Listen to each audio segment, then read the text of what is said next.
The United Nations Security Council has held a 3-hour meeting behind closed doors to discuss the crisis in Syria. After the meeting, Russian Ambassador Vitaly Churkin slammed the U.S. and other countries for criticizing Syria for proceeding with its scheduled presidential election on June 3rd. Why build up all this anxiety about those elections?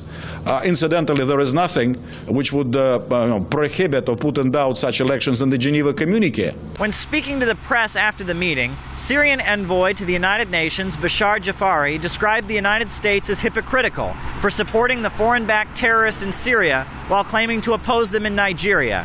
He also accused Israel of supporting the foreign-backed insurgents in Syria. The American administration policy now considers Boko Haram in Nigeria, the kidnapping of the 200 girls, innocent girls, as a terrorist group, while they are helping the same people in Syria, and they call them armed moderate opposition.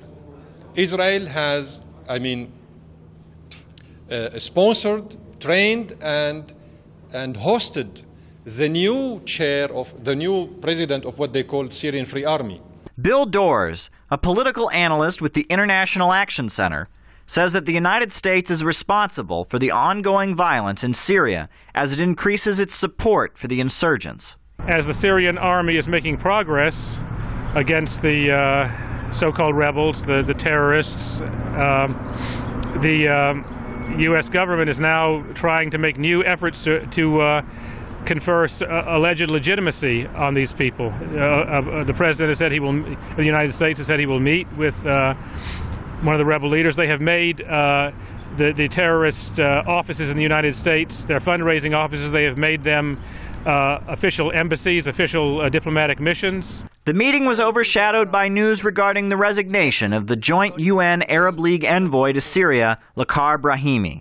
His resignation was announced by the UN General Secretary Ban Ki-moon. Caleb Maupin, Press TV, New York.